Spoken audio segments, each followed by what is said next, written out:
L'air de Pinolow sentait toujours l'herbe coupée et le bois qui craque. C'était le genre de ville du sud où l'on laissait sa porte d'entrée ouverte et saluait tous les voisins, même ceux qu'on n'aimait pas. C'était aussi le genre d'endroit où les secrets pourrissaient lentement sous les sourires polis et les clôtures blanches fraîches. Bonjour la famille. Bienvenue sur Histoire Inspirante, merci de vous abonner et de laisser un like pour nous. Ça représente énormément pour nous. Partagez aussi cette vidéo avec vos amis et vos proches et activez les notifications pour ne pas manquer nos futures vidéos. Merci d'avance. Installez-vous confortablement et détendez-vous pendant que nous plongeons dans l'histoire. Janine Collins habitait rue Magnolia, dans la dernière maison à droite, une modeste maison de plain-pied en briques avec une balancelle et des buissons de lavande qu'elle avait plantés elle-même. Elle adorait cette maison, même si elle ne s'y sentait jamais vraiment chez elle. Elle était enceinte de 6 mois lorsqu'elle adressa son dernier sourire à son voisin d'en face. C'était un jeudi matin. Un soleil chaud filtrait dans l'allée lorsque Janine sortit, la main gauche posée sur la courbe de son ventre, comme toujours. Elle avait cet éclat que les femmes enceintes sont censées avoir, mais en y regardant de plus près, on voyait autre chose se cacher derrière, une tension autour des yeux, une bouche qui ne souriait qu'à moitié. Elle fit signe à sa voisine, Madame Darlène, qui passait son temps à tailler ses roses et à faire semblant de ne pas observer tout ce qui l'entourait avec une telle acuité, lui fit signe de la main, remarquant une légère ecchymose au poignet de Janine. Elle n'en fit pas mention. Les gens de Pinolow ne posaient pas beaucoup de questions. Janine s'arrête devant la boîte aux lettres. Elle s'attarda là, inspirante comme si elle essayait de respirer 2 minutes. Son téléphone vibre dans la poche de sa robe. Probablement 3. Il n'aimait pas qu'elle reste trop longtemps dehors. Elle ne le vérifiera pas. Pas encore. Au lieu de cela, elle leva les yeux au ciel, plissa les yeux vers le soleil et murmura quelque chose. Darlène ne m'est pas entendre quoi, mais la façon dont Janine touche son ventre ensuite lui serre la poitrine. Elle parlait au bébé. Ce fut la dernière fois que Darlène la vit vivante. À l'intérieur, l'ambiance était toujours plus froide. Les parfums floraux ne parvenaient pas à masquer le poids qui pesait sur elle. Troy Collins, son mari, était dans la cuisine, tapotant du bout des doigts le plan de travail, les yeux rivés sur la cafetière comme si elle l'avait trahi personnellement. « Tu étais dehors depuis un moment », dit-il d'un ton neutre à son arrivée. « Je prenais juste l'air », répondit-elle d'un ton décontracté. « Des bébés qui font des ravages. » Il ne répond pas. Du fond du couloir parvint un bruit de vaisselle qui s'entrechoquait. Ruth s'était levée tôt, comme toujours. Janine ne savait pas si cette femme dormait un jour ou si elle restait éveillée toute la nuit, amassant d'autres raisons de la détester. Ruth Collins, la mère de Troy, avait emménagé sous prétexte d'aider avec le bébé. Accepter cette proposition avait été la première erreur de Janine. Au début, ce n'était que des détails. Des commentaires sur la cuisine de Janine, son choix de drap pour son berceau, sa façon de s'habiller, trop ample pour une femme mariée. Mais les critiques ont vite pris de l'ampleur. Ruth commença à réorganiser les affaires de Janine. Elle ouvrait son courrier, suivait ses rendez-vous, la suivait même chez le médecin, puis lui coupait la parole. Et Troy, il disait que rien ne disait qu'il était plus facile de laisser sa mère se sentir impliquée, qu'elle avait de bonnes intentions. Janine cessa de se disputer. Se disputer ne faisait qu'empirer les choses. Maintenant, elle naviguait dans sa propre maison comme une étrangère. Une invitée dans l'histoire de quelqu'un d'autre. Plus tard dans l'après-midi, Janine était assise dans la chambre d'enfant, la porte entrée. Le livre pour bébé qu'elle avait tant aimé lire était resté fermé. Le mobile au-dessus du berceau tournoyait doucement dans le brise du ventilateur de plafond. Elle caressa le bord du rocking chair que Troy n'avait jamais eu l'idée de monter. Elle ne pleurait plus. Elle ne pouvait pas se le permettre. Pleurer signifiait que quelqu'un pourrait l'entendre, et Ruth qualifiait cela de dramatique. Mais ce jour-là, Janine prend une décision. Elle sort une boîte à chaussures de derrière un faux panneau dans le placard. À l'intérieur se trouvent les enveloppes d'argent liquide qu'elle cachait depuis des mois, chaque billet étant plat et froid d'espoir. Il y avait aussi un téléphone prépayé au fond. Elle en avait acheté un lors d'une course éclair au dollar général. Elle avait envoyé un SMS au numéro du groupe de soutien en ligne. « Je suis prête. Il me faut juste 3 semaines de plus. » Elle se tenait le ventre et murmurait « Tiens-toi bien, ma puce. Maman, un plan. » Jeanine n'avait pas prévu de survivre comme ça. Ni dans le silence, ni dans l'ombre. Lorsqu'elle avait rencontré 3 ans plus tôt lors d'un réveil religieux à Montgomery, il lui semblait sûr de lui. Ni charmant, ni tapax en grave-l'œil, juste sûr de lui, calme, respectueux, le genre d'homme que sa mère aurait approuvé si elle était encore en vie. Mais l'amour peut être un déguisement dangereux. Le premier signal d'alarme est apparu tôt, quelques semaines seulement après leur mariage. Il n'aimait pas qu'elle fréquente d'autres hommes. Puis vinrent les contacts supprimés de son téléphone, les contrôles quotidiens, les questions qui n'en étaient pas. À qui souriais-tu sur le parking? Tu n'as pas porté ça au supermarché, si? Tu n'es pas du genre à avoir besoin d'attention, pas vrai? Elle riait toujours, détournait la question. C'est ce qu'elle avait appris à faire. Mais lorsqu'elle est tombée enceinte, tout a changé. Pas adouci, mais durci. C'est alors que Ruth a emménagé. Le premier soir, Ruth a dormi dans une chambre d'amis. Elle a préparé le dîner et un sourire trop largement à Jeanine. Repose-toi maintenant, ma chérie. Tu ne seras pas d'une grande utilité à te dandiner. Cela témoigne de la gentillesse. Mais ça a fait l'effet d'une gifle. En vérité, Ruth n'avait jamais aimé Jeanine. Elle la trouvait trop citadine, trop opiniâtre, trop réservée pour élever un héritier Collins. C'est un garçon, avait-elle insisté des mois avant la révélation du sexe. Je le sens. Quand l'échographiste a dit « fille », Ruth n'a rien dit. Mais elle n'a pas fini son assiette ce soir-là. Et trois regardaient à peine Jeanine dans les yeux pendant 2 jours ce soir-là. Jeanine préparait un ragoût de poulet, le plat préféré de Ruth. Elle espérait que cela calmerait la nuit. Tous trois restèrent assis en silence, tandis que les fourchettes tintaient doucement contre les assiettes. Le seul bruit dans la pièce était le tic-tac de l'horloge de parquet derrière eux et le lambourdonnement du ventilateur au plafond. Ruth parle enfin, d'un ton neutre et froid. « Rendez-vous chez le médecin demain. Tu devrais me laisser venir seule avec toi. 3 a du travail. » La fourchette de Jeanine s'arrête. En plein vol. Je croyais que 3 partageaient. Il a des responsabilités. Ruth s'exclama. Ne rends pas les choses plus difficiles qu'elles ne le sont. 3 ne leva pas les yeux, se contentant de siroter son thé sucré. Jeanine déglutit difficilement, sourit faiblement et hocha la tête. D'accord. Plus tard dans la nuit, lorsque le silence revient dans la maison, Jeanine s'assit au bord de son lit, téléphone à la main, fixant le curseur clignotant d'un message inodore. Elle tapa, effaça, tapa à nouveau. Je ne sais pas si je tiendrai jusqu'à la semaine prochaine. Si je me tais, continuez à regarder. Elle ne l'a pas envoyé. Elle l'enregistra dans ses brouillons. Le lendemain matin, elle se réveillerait. Elle respirerait. Elle ferait semblant. Plus que 3 semaines. Mais elle ne serait jamais là. Quelqu'un a choisi de changera dans la maison cette nuit-là. Jeanine le sent comme un changement de vent avant la tempête. 3 ne la toucha pas en se couchant. La porte de Ruth ne fermait pas comme d'habitude et quelqu'un avait débranché le babyphone de la chambre d'enfant. Elle voulait croire que c'était juste de la paranoïa. Hormones, stress, mais sa main est conservée sur son ventre toute la nuit et elle n'a pas dormi. Le bébé a donné un coup de pied à 3h14. Un coup violent, comme si elle se battait. Jeanine a murmuré, « Je t'entends, ma puce. J'essaie. Je te le promets. » Dehors, la lumière du porche vacillait, et à l'intérieur, la maison retenait son souffle. Le lendemain matin ne semblait pas idéal. Le soleil se levait comme si de rien n'était. Les oiseaux gazouillaient. Pin Hollow s'ouvrait sur un autre vendredi. Mais chez les Collins, le temps s'arrêtait. Ruth Collins était déjà dans la cuisine, les mains plongées dans un évier rempli d'eau chaude. Elle frottait comme si elle essayait d'effacer quelque chose. Quelqu'un a choisi sous ses ongles, peut-être plus profond. 3 étaient assis à table, le regard creux. Un bol d'auger froid était posé devant lui, intact. La table en bois, utilisée par des années de dîner de famille, semblait appartenir à des inconnus maintenant. La maison était silencieuse, à l'exception du cliquetis rythmé du verre contre la céramique. Ruth n'avait pas prononcé un mot de la matinée. Personne n'avait demandé des nouvelles de Jeanine. Son téléphone était toujours sur la table de nuit. Ses sandales étaient près de la porte d'entrée.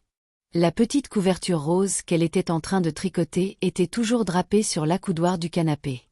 Un seul fil inachevé. L'aiguille s'arrête au milieu de la boucle. Elle avait disparu. Et d'une manière ou d'une autre, tout le reste était resté en place de l'autre côté de la rue. Darlene observe par la fenêtre. Elle observe toujours. Elle n'avait pas vu Janine sortir pour sa promenade matinale. Pas de vérification du courrier, pas de salut.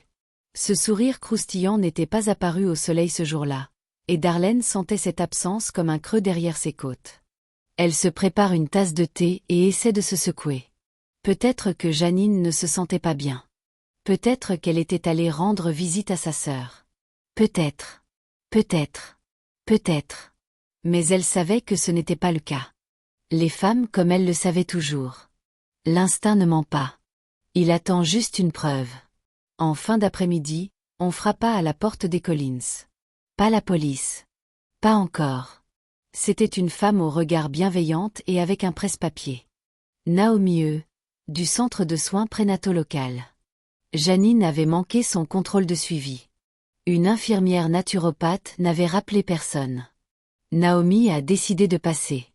Ruth a ouverte, les bras croisés sur sa poitrine comme un mur. Elle n'est pas là. Naomi a cligné des yeux. Je suis désolée. Vous voulez dire Janine? Elle est partie, dit Ruth froidement. Je suis allée rendre visite à ma famille à Anugu. Je ne vous l'ai pas dit. Non, madame. Naomi a répondu prudemment. C'est étrange. Elle était très cohérente. Les lèvres de Ruth tressaillirent, presque un sourire. Les hormones. Tu sais ce que c'est. Naomi hocha poliment la tête, même si elle n'en croyait pas un mot. Si elle passe, dis-lui qu'on la cherche. Ruth ferme la porte sans un au revoir. À l'intérieur, trois n'avaient pas bougé. Elle est venue, dit-il doucement, les yeux toujours baissés. Ruth s'essuya les mains, posa la serviette sur le comptoir et se tourna lentement vers lui. Tu vas devoir te ressaisir, dit-elle. Tu as fait ce qu'il fallait. Maintenant, tais-toi et garde les idées claires. Tu es un homme. Comporte-toi comme téléphone. Trois n'a répondu pas. Ses doigts tapotèrent la table une fois, puis s'immobilisèrent. Dehors, Naomi reste assise dans sa voiture un long moment, à contempler la maison. Elle a sorti son téléphone et tapa un mot. Janine Collins introuvable poursuivie lundi. Prévenir le superviseur en cas de non-contact. Puis elle s'éloigna. La maison était plus silencieuse que jamais ce soir-là. Trois étaient assis dans le salon, dans le noir complet. La télévision diffusait une vieille série de Nollywood qu'il ne regardait pas. Le volume était bas, juste assez fort pour couvrir le bruit de ses pensées.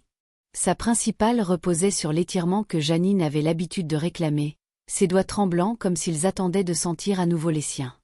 La maison sentait différemment, maintenant, l'eau de Javel, le bois humide et l'air vicié. Il entendait encore parfois son rire, aigu, doux, inattendu. Il détestait que ce rire lui revienne sans cesse. Je voulais le silence. Il voulait que tout s'arrête. Dans le couloir, la voix de Ruth rompit le silence. Éteins ce bruit et va te coucher. Tu vas attirer l'attention avec les lumières allumées à cette heure-là. Il ne répond pas, mais il prend la télécommande. Alors que l'écran devenait noir, la pièce semble expirer. Puis elle l'engloutit tout entier. 2 maisons plus loin, Darlene écrivait de nouveau dans son carnet à spirale, sa routine nocturne. Elle n'appelait pas ça tenir un journal. C'était plutôt collectionner des fragments. Des choses qu'elle voyait, des choses qu'elle entendait, des choses qui ne collent pas. 17 avril, 21h35. Janine n'était pas sortie depuis 2 jours.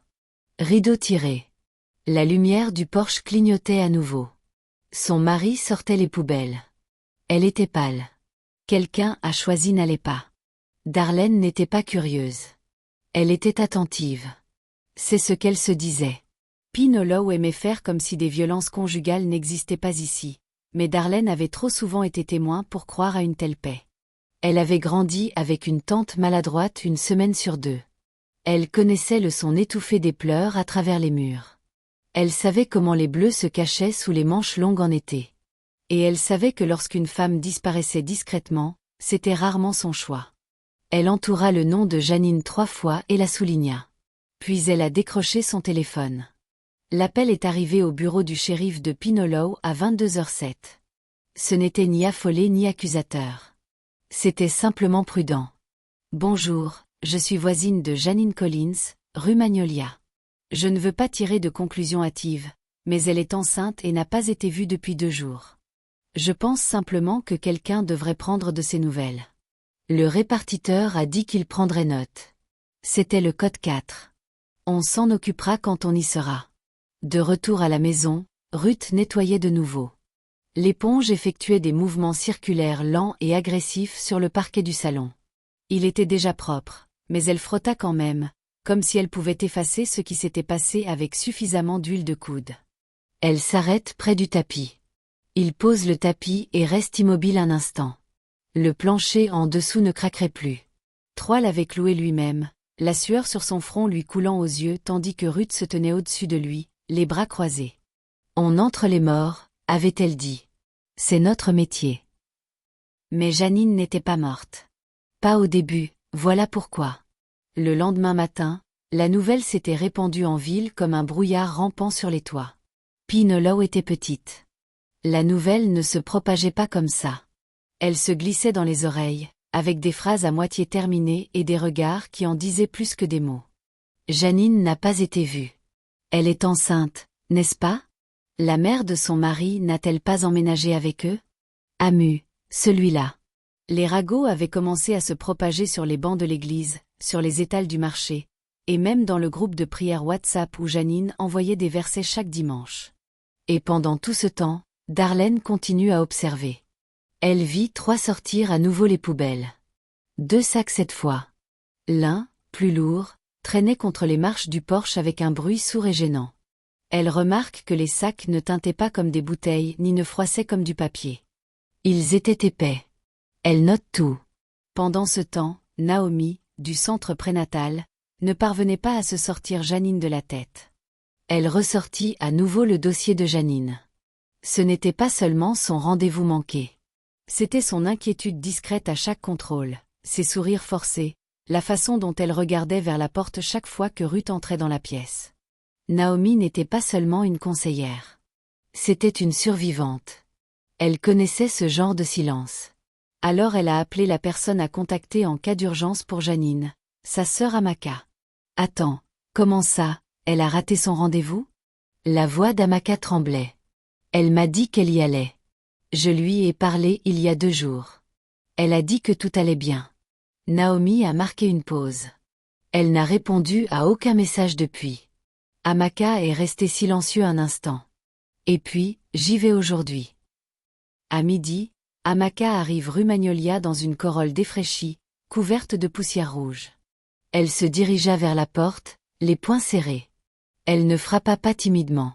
Elle frappa violemment. Troy ouvrait la porte, lentement et avec raideur. Ses yeux étaient enfoncés. Sa chemise était froissée. On aurait dit un homme en plein malaise. « Elle n'est pas là », dit-il d'un ton neutre avant qu'elle puisse poser la question. « Je veux voir la chambre », a répondu Amaka. « Non. » Elle s'avança néanmoins, poussant la porte d'un coup d'épaule. La maison sentait l'eau de javel au citron, trop forte, trop fraîche. Elle se s'ouvrait le nez en toussant. Mais qu'est-ce qui s'est passé ici? Ruth a fait le ménage, exigea-t-il. Elle fait toujours le ménage, dit-elle sèchement en passant devant lui dans le couloir. La porte de la chambre d'enfant était fermée. Lorsqu'elle l'ouvre, elle se fige. Tout était encore propre, trop propre. Le berceau était vide.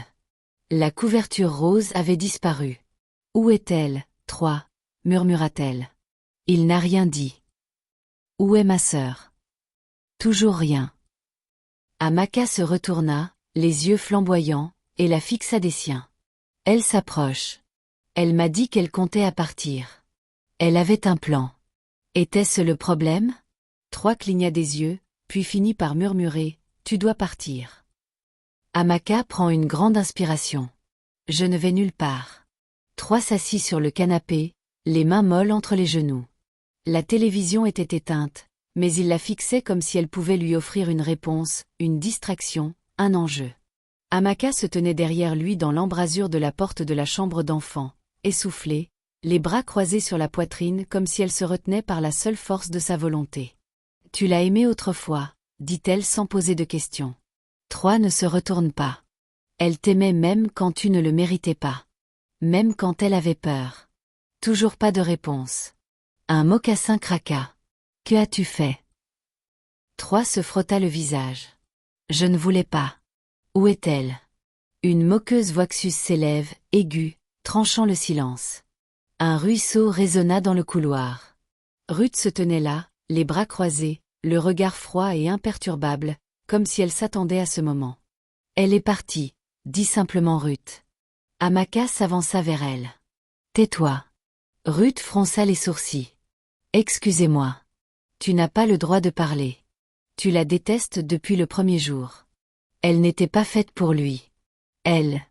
Ce n'était pas à toi de la juger. » Amaka aboya, la fureur s'emparant d'elle. Elle était gentille. Elle était patiente. Elle a essayé de faire de cette maison un foyer alors que tu n'as fait que l'empoisonner. Les lèvres de Ruth se retroussèrent de mépris. Elle était faible. Amaka la fixa, horrifiée. Non, elle était forte. Survivre ici la rendait forte. Troy se leva brusquement, mais ses jambes tremblaient. « Amaka, s'il vous plaît. » Elle se tourne de nouveau vers lui, les yeux ardents. « Tu vas me dire où elle est. Tu vas me le dire maintenant, ou je jure devant Dieu que je brûlerai tout cet endroit avec vous deux dedans. » Troy regarda le sol. Sa voix à peine un murmure. Elle dit qu'elle partait. Amaka y est présent. Elle fit sa valise, mais maman dit qu'elle ne pouvait pas prendre le bébé.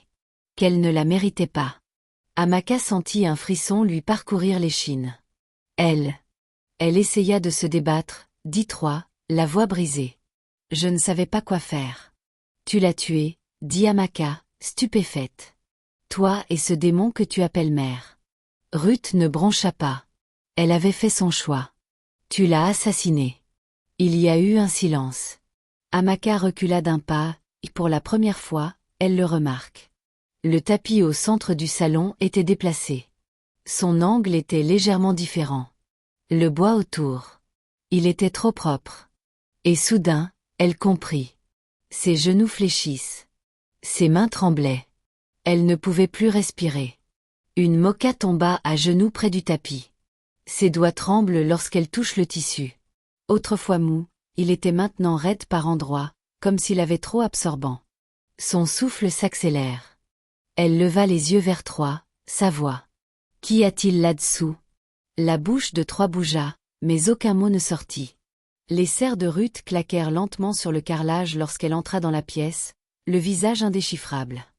Elle baissa les yeux vers Amaka, puis vers son fils. « C'est elle qui a cherché ça », dit Ruth calmement, comme si elle parlait de la météo ou d'une assiette cassée. Amaka se lève lentement, la poitrine haletante. « Tu es malade », murmura-t-elle, la voix tremblante de rage. « Tu l'as vue la tuer. » Ruth plissa les yeux. Elle menaçait la famille. Elle voulait s'enfuir et prendre le bébé. Elle a manqué de respect à notre nom. Alors tu l'as enterrée ici, là où son enfant était censé faire ses premiers pas. Ruth n'a répondu pas. Amaka regarda Troy une dernière fois. Elle te faisait confiance. Même à la fin, elle te faisait confiance. Les yeux de Troy étaient humides. Mais il n'y avait aucune trace de combat. Juste les morceaux brisés de ce qui restait d'un homme. Amaka recule vers la porte. « J'appelle la police. » Ruth ne bougea pas. « Tu crois qu'ils te croiront ?» Amaka prend son téléphone. « J'ai ses messages. J'ai son médecin. J'ai Naomi. J'ai des voisins qui surveillent cette maison. Tu vas détruire cette famille. » Siffla Ruth. « Tu l'as déjà fait. » Elle sortit, claqua la porte derrière elle et courut vers la maison de Darlene.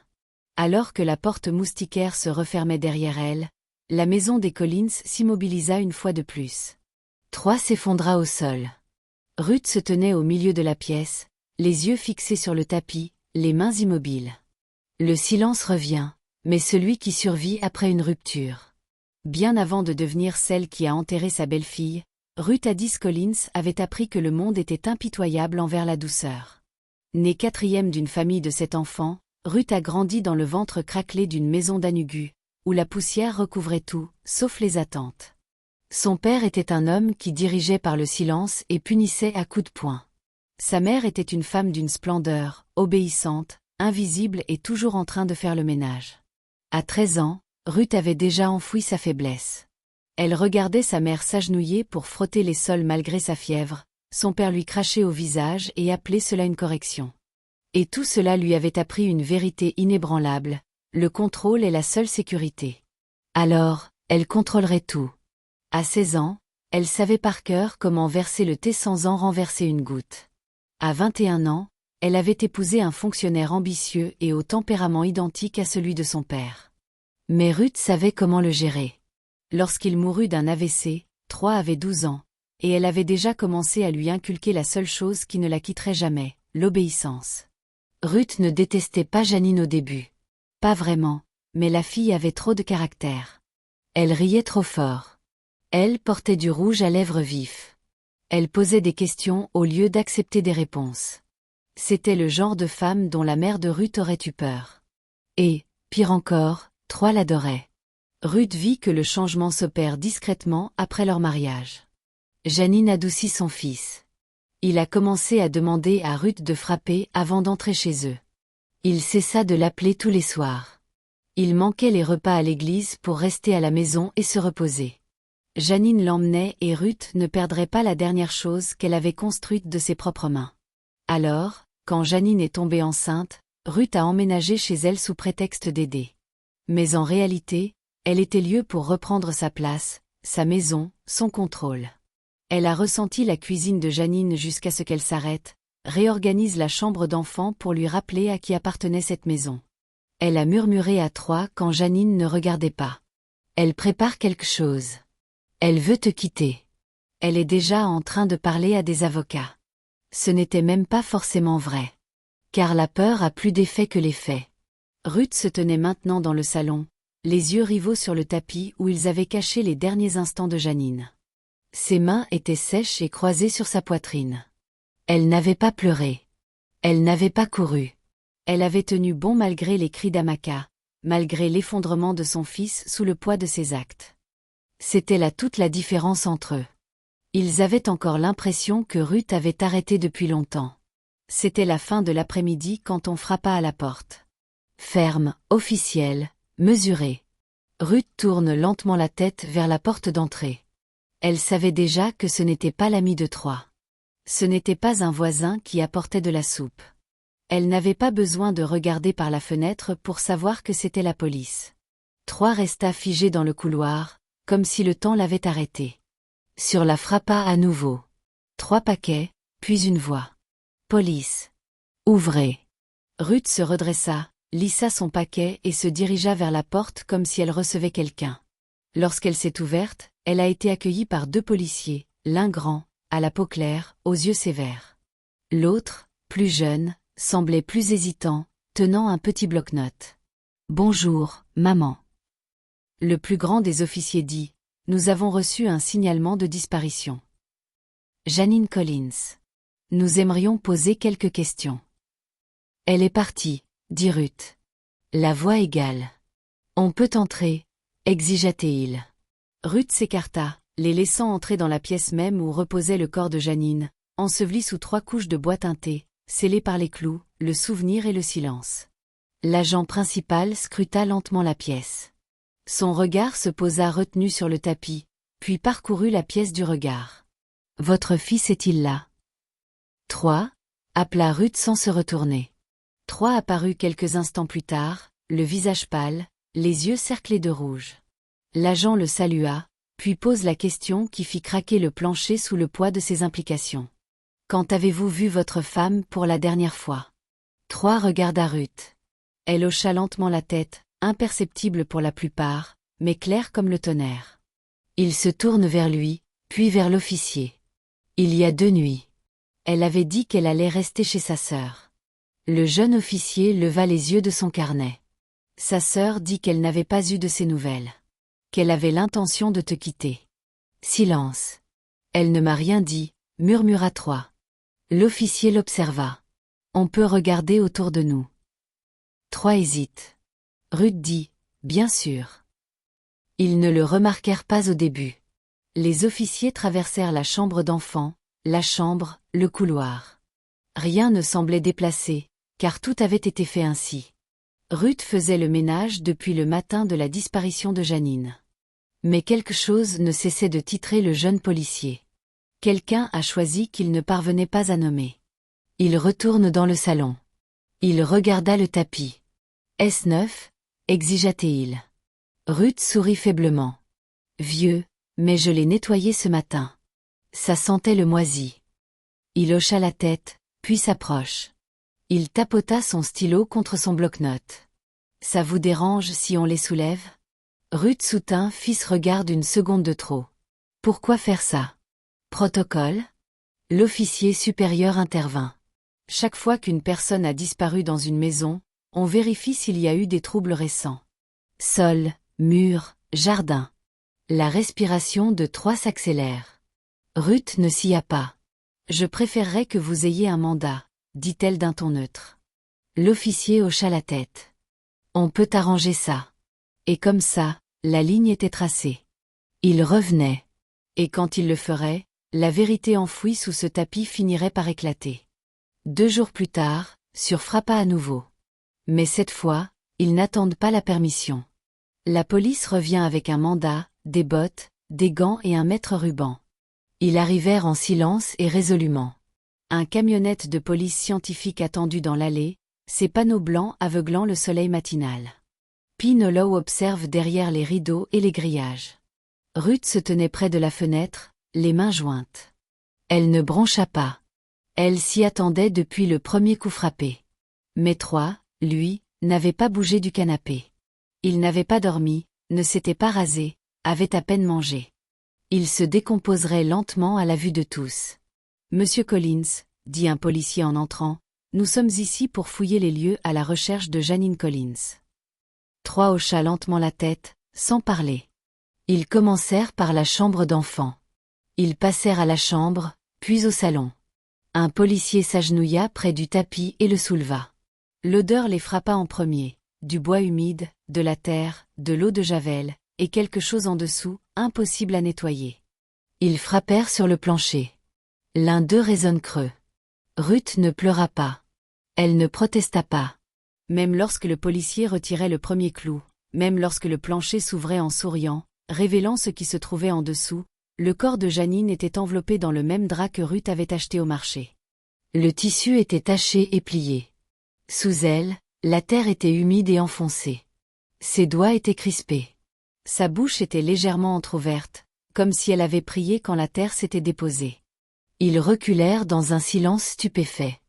Même les policiers expérimentés déglutirent difficilement. L'un d'eux murmura « Mon Dieu !» Dehors, Amaka se tenait derrière le ruban de police, les bras enroulés autour de son torse. Naomi se tenait à ses côtés, la main sur son épaule. « Elle ne méritait pas ça, » dit Amaka doucement. « Personne ne mérite ça, » a répondu Naomi. « Mais tu as révélé la vérité. » Elles regardèrent le corps de Janine être délicatement retiré du sol de la maison qu'elle avait tenté de construire. Son enfant à naître, toujours sous ses côtes, ne s'appellerait jamais Aria.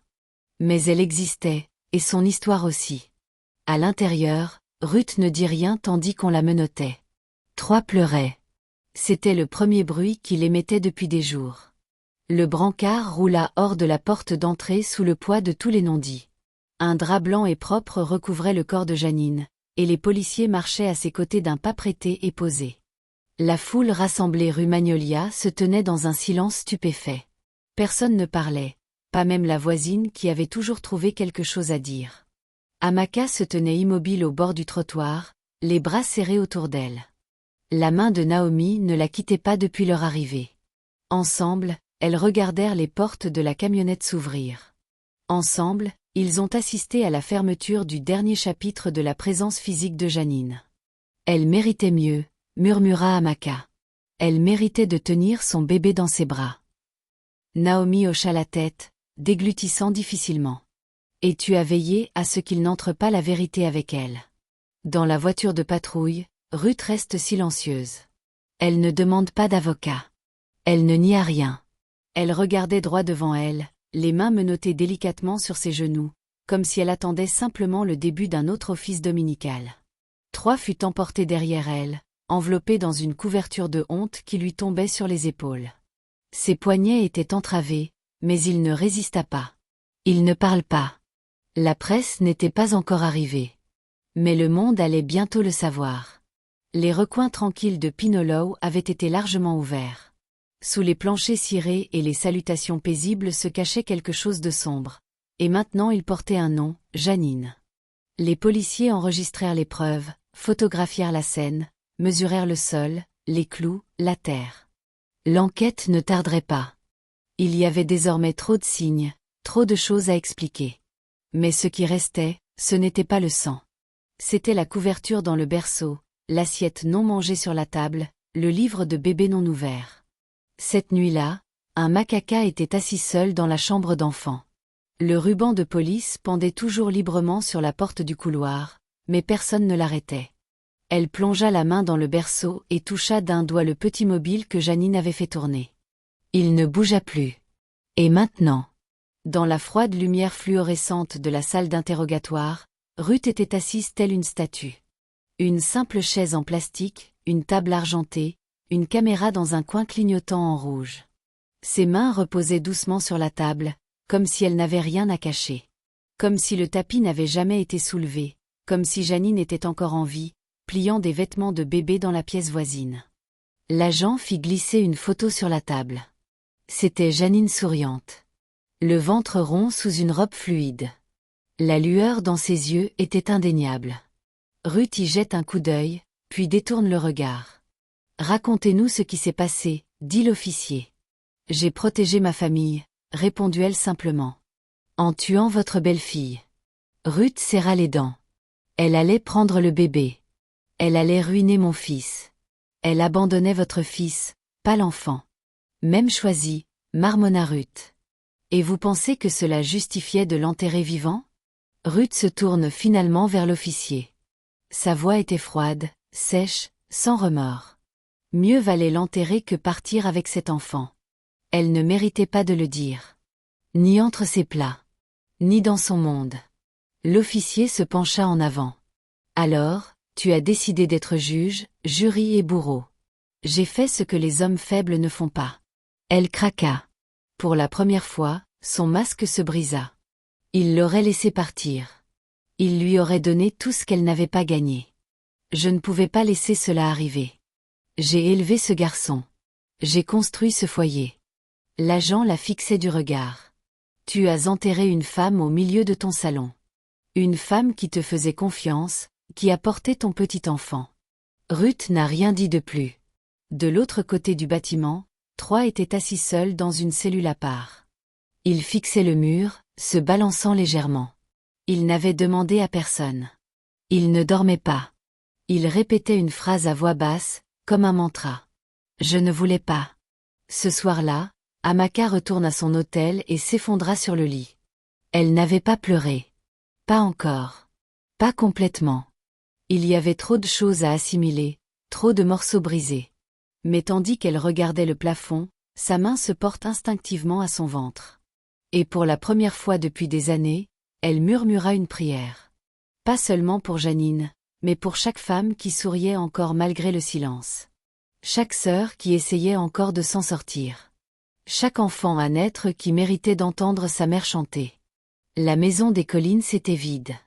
Le ruban de police flottait faiblement dans la brise, tiré par le vent comme le dernier souffle d'un non-dit. Le quartier était plus calme maintenant. Les voisins marchaient un peu plus vite en passant devant la maison. Certains traversaient la rue. D'autres s'arrêtaient pour observateurs, mais personne ne s'approchait du porche. À l'intérieur, l'air avait changé. Le sol du salon, autrefois nettoyé et scellé, était maintenant éventré, les panneaux de bois retirés, exposant la terre nue en dessous. Ce n'était plus seulement une scène de crime. C'était une tombe, une blessure creusée dans les os de la maison. Les enquêteurs étaient passés et repartis. L'équipe de police scientifique aussi, mais le souvenir persistait. Amaka revient quelques jours plus tard, après les funérailles. Elle déverrouilla lentement la porte et l'entrée. Elle avait demandé à pouvoir entrer, non pas pour nettoyer, ni pour récupérer, mais pour se souvenir. La maison sentait maintenant l'antiseptique. De l'eau de javel, de la poussière, et une légère odeur florale provenant de la bougie allumée et oubliée. L'odeur d'un déguisement raté. Elle se dirigea vers le centre du salon, ses pas résonnant plus fort qu'ils n'auraient dû. Le tapis avait disparu. Le sol était nu, et le trou, bien que rebouché, pesait encore lourd. Un souvenir si fort qu'il lui serrait la peau. Elle s'agenouilla, pressa sa main contre les planches, ferma les yeux. Dans son silence, elle entendit à nouveau Jeanine. Ce n'était pas sa voix, mais le rythme de ses mouvements. Le tintement des tasses. Le bruit des pas dans le couloir. Le léger bourdonnement quand elle pensait que personne ne l'écoutait, l'espoir qui avait autrefois rempli cette pièce. Amaka se laissa pleurer. Pas les cris bruyants, ni les hurlements qui s'effondrent, juste ceux qui jaillissent des profondeurs de votre âme quand vous réalisez que la personne que vous tentez de sauver est déjà devenue une histoire. Derrière elle, Naomi se tenait dans l'embrasure de la porte, observant en silence. « Tu n'es pas obligé de rester ici, » dit-elle finalement. « Je le suis, » murmura Amaka. « C'est ici que la vérité commence. »« Et fini, » répondit doucement Naomi. Amaka serre la tête. « Non, ça finit avec moi. » Amaka ne savait pas combien de temps elle était restée agenouillée. Cela pouvait durer 10 minutes ou 1 heure. Le temps dans cette maison ne s'écoulait plus comme avant. Plus depuis que Jeanine avait arrêté d'en parcourir les pièces. L'air était trop immobile, le silence trop intentionnel. Comme si les murs eux-mêmes retenaient leur souffle, attendant que quelqu'un pose la bonne question. Lorsqu'elle se leva, ses genoux la faisaient souffrir, mais elle ne se plaignait pas. Elle traverse lentement la maison, ses doigts effleurant les meubles, les poignées de porte, le cadre d'une photo encore accrochée au mur. Jeanine et Troy, souriant. Les yeux de Jeanine brillaient d'une joie qui semblait réelle, même si tout ce qui se cachait derrière ne l'était pas. Naomi la suivait à distance respectueuse. Elle ne parlait que si sur lui adressait la parole. C'était une chose qu'elle avait apprise après des années de thérapie de deuil. Le silence pouvait aussi être un cadeau. Un maca s'arrête dans la chambre d'enfant. Le berceau avait été légèrement déplacé par les enquêteurs. Le fauteuil à bascule faisait maintenant face à la fenêtre, comme si celui qui l'avait touché en dernier souhaitait que la pièce retrouve son aspect normal, mais rien n'était normal ici. Elle entre et se retourne lentement, scrutant tout. Les vêtements de bébé pliés, les autocollants muraux rose tendre, le pot de lingette encore fermé. Jeanine avait essayé. Elle s'était préparée à la vie, même si la maison autour d'elle préparait sa mort. Amaka ramassa la couverture de bébé au bord du berceau. Elle était légère, douce, et sentait encore légèrement la lavande. Elle le pressa contre son visage et finit par le lâcher. S'écria-t-elle. Un long sanglot tremblant, venu d'un endroit plus profond que sa poitrine, plus proche de la vérité. Naomi s'avança, mais Amaka lui tendit la main sans se retourner. « J'en ai besoin, » murmura-t-elle. Naomi hocha la tête et attendit. Dehors, on frappa doucement à la porte. Naomi a répondu. C'était Darlene, de l'autre côté de la rue, qui tenait une petite boîte enveloppée de papier craft. Ses yeux étaient rouges, ses lèvres tremblaient. « J'ai trouvé ça, » dit-elle doucement. Dans la boîte aux lettres de Jeanine. Je ne savais pas quoi en faire. Naomi la prend délicatement et baissa les yeux vers le nom écrit en haut. C'était l'écriture de Jeanine. Un paquet jamais ouvert, jamais vu. Elle se retourne vers la maison. Un maca, appelait-elle doucement. Tu devrais voir ça.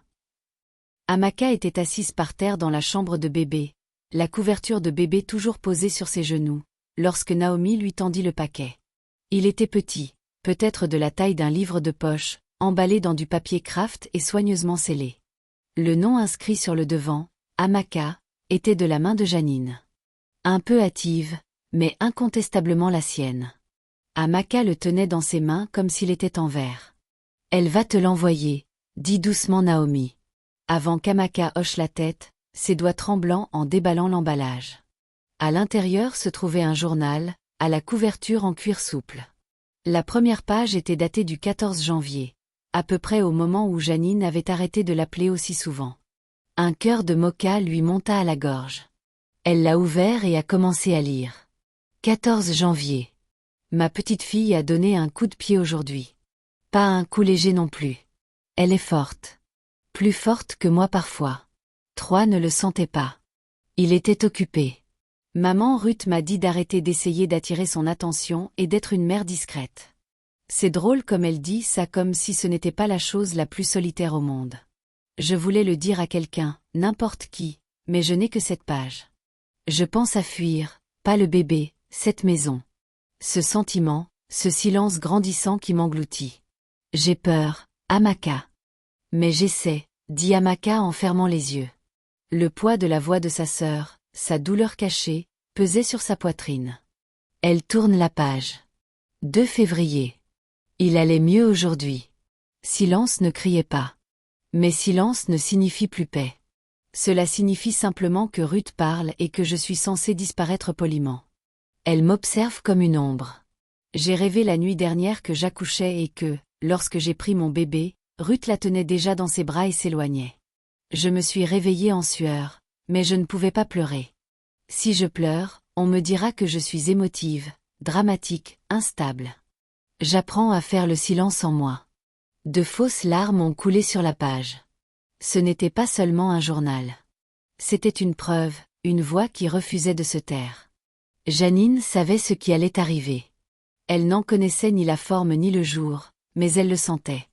Elle avait laissé sa vérité à l'encre, alors que personne ne voulait entendre sa voix. Naomi s'agenouilla près d'elle. Nous pouvons soumettre ceci, si vous le souhaitez, au procureur, à sa mémoire. Amaka hocha la tête. Non, murmura-t-elle.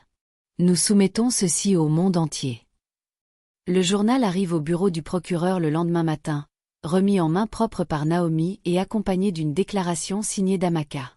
Le procureur avait déjà monté un dossier, mais les témoignages, personnels, crus et déchirants, ont transformé un procès pour meurtre en quelque chose de plus vaste.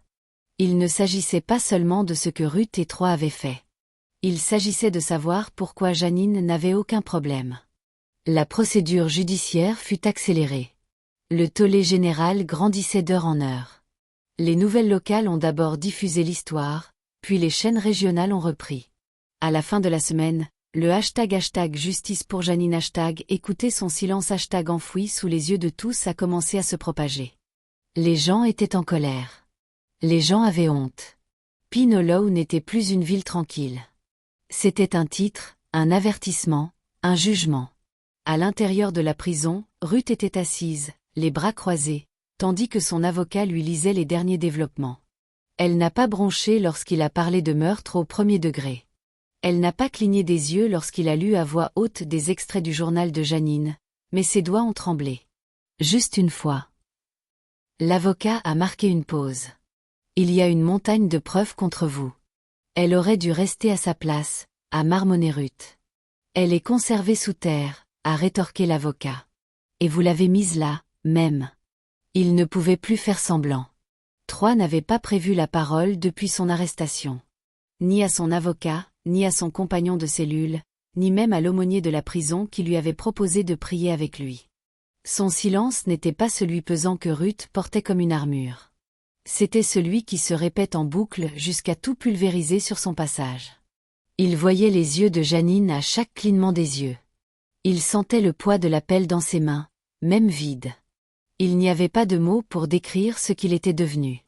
Et pire encore, il le savait. De retour à Pine Hollow, quelque chose a commencé à changer. Darlene, qui habitait en face, a commencé à faire du bénévolat au refuge pour femmes.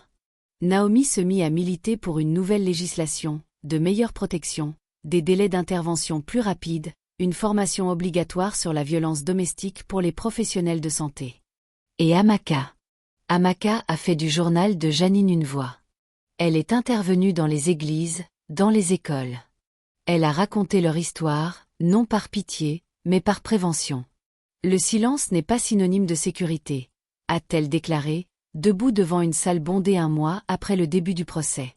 Et si nous attendons que les blessures soient visibles, il sera déjà trop tard. 3 mois plus tard, la salle d'audience était pleine à craquer. Les caméras de télévision étaient présentes à l'extérieur. Les journalistes griffonnaient sur leurs carnets. Les habitants du quartier se pressaient au dernier rang, nombre d'entre eux tenant des pages imprimées du journal de Janine ou arborant des pains à son nom gravé en blanc. L'accusation a prononcé sa plaidoirie finale avec une fureur calme. Il ne s'agissait pas d'un crime passionnel. Le procureur a dit que c'était planifié. Tout s'est construit jour après jour, dans le silence et le contrôle. Janine Collins n'a pas été simplement assassinée. Elle a été effacée par ceux-là même qui auraient dû la protéger. Ruth était assise stoïquement à la table de la défense, toujours impassible. Troy était assis à côté d'elle, plus maigre maintenant, les mains tremblantes. Son regard avait perdu la flamme du déni. Il ne restait plus que la honte. Le jury rend son verdict moins de 4 heures plus tard. Coupable de tous les chefs d'accusation. Devant le tribunal, Amaka se tenait sur les marches, le journal de Janine serré contre sa poitrine. Naomi se tenait à ses côtés, silencieusement mais fièrement. Les journalistes lancent des questions, les micros braqués sur son visage. Comment vous sentez-vous? Que va-t-il se passer ensuite? Pensez-vous que justice a été rendue? Amaka les regardait. Puis elle leva les yeux vers le ciel, lumineux, sans nuages, silencieux. Elle pensa à Janine, à la petite fille qu'elle n'avait jamais rencontrée et au sol du salon qui se souvenait de ce que tout le monde essayait d'ignorer. Puis elle dit, ce n'est pas justice. Ce n'est que le début. La maison Collins fut achetée aux enchères par l'État. Personne à Pinolow n'en voulait, même gratuitement. Trop d'histoires imprégnaient les murs. Trop de silence persistait dans les couloirs. Au lieu de cela, l'État la rasa, la démolit planche par planche, jusqu'à ce que le sol du salon qui ensevelit autrefois Janine ne soit plus que terre rouge et poussière. Des voisins sont sortis pour assister à la démolition. La plupart sont restés à l'intérieur, sauf une Maka. Elle est conservée sur le trottoir, les bras croisés, le regard fixe, jusqu'à ce que le dernier PAN du toit s'effondre et que la maison se répond sur elle-même comme un mensonge qui se termine. Elle n'a pas pleuré. Elle n'a pas parlé. Elle a simplement regardé. Puis elle s'est avancée et a enfoncé une photo dans la terre. Janine, enceinte de 8 mois, souriait, le soleil dans les yeux. Amaka se retourna et s'éloigna. Le terrain reste vide pendant longtemps. Personne n'osait construire. On aurait dit que le sol lui-même était en deuil. Mais Amaka avait d'autres projets. Avec l'aide de Naomi et d'une coalition grandissante de défenseurs des droits, elle a réuni suffisamment de fonds pour transformer ce terrain en un lieu nouveau. Ce n'était pas une maison, mais un refuge, un espace pour les femmes qui n'avaient sur nulle part où aller. Elle l'appelait Aria House, du nom du bébé qui n'avait jamais pleuré. L'inauguration d'Aria House attira une foule nombreuse. Les élus locaux se tenaient sous un auvent blanc loué, le front ruisselant de sueur, serrant des mains et posant pour des photos. Mais ce n'étaient pas les fonctionnaires que les gens étaient venus voir. C'était une Maka. Elle se tenait près du nouveau panneau, d'une voix claire et ferme. Cette maison n'est pas faite que de béton et de bois. Elle est construite par la vérité, par le chagrin, par les voix de toutes les femmes à qui on a dit de se taire, par Janine. Elle marque une pause, la main posée sur le poteau en bois à côté d'elle. Ma sœur est morte dans une maison censée la protéger, mais sa voix est conservée. Nous sommes désormais sa voix. La foule applaudit, certaines essuyant des larmes. Darlene, de l'autre côté de la rue, était assise au premier rang, un sourire discret aux lèvres. Naomi se tenait à proximité, le cœur léger et serein. Et en face d'eux, une rangée de femmes, certains jeunes, d'autres personnes âgées, observaient, les yeux écarquillés et pleins d'espoir. Pour la première fois, celle qui restait avait un endroit où aller. À l'intérieur, la maison était lumineuse. Rien à voir avec la précédente. Les murs étaient peints dans des tons terreux doux.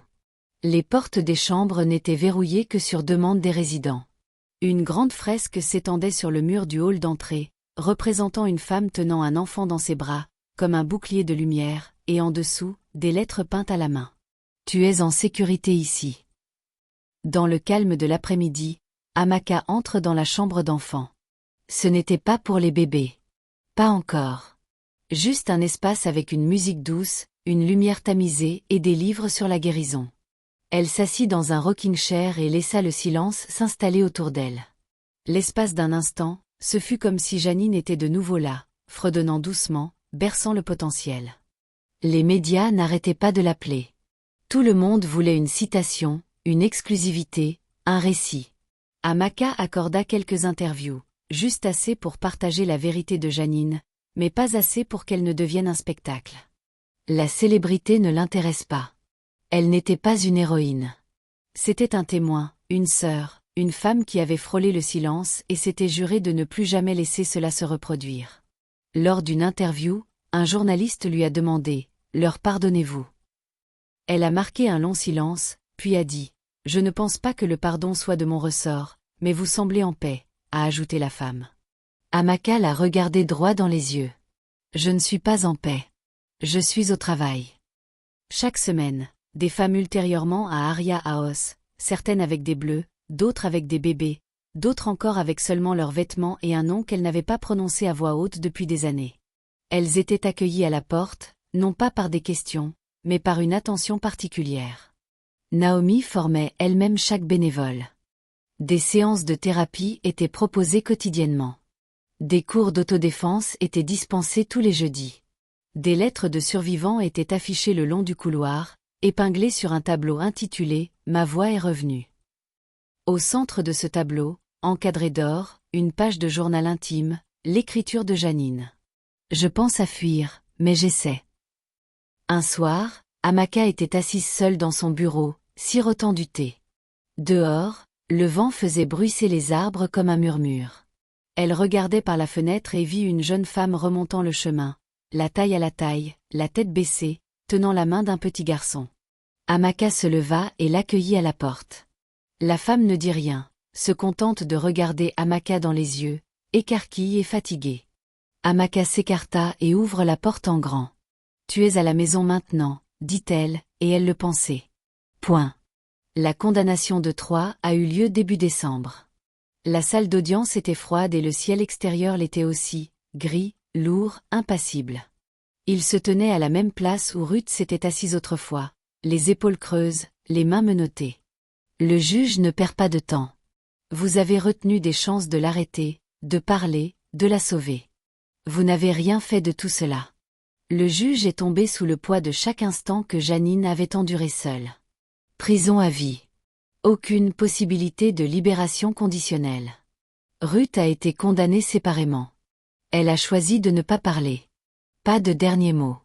Pas de défense, pas de remords. Le juge l'a simplement regardée dans les yeux et a dit « Votre silence était une arme. » 25 ans. Même cela semblait trop léger pour Amaka. Mais elle savait que la véritable phrase de Ruth ne résidait pas dans les barreaux d'acier, mais dans le fait qu'on se souvienne d'elle comme l'artisane de la destruction de sa propre famille. Ce soir-là, Amaka retourna à Aria House et s'assit près du petit foyer qu'ils avaient construit derrière le bâtiment. Quelques résidents étaient déjà là, sirotant du thé, discutant à voix basse, partageant des histoires qu'ils apprenaient à raconter à voix haute. L'une des adolescentes, à peine âgée de 18 ans, lui demanda « Crois-tu que ça cessera un jour de faire mal ?»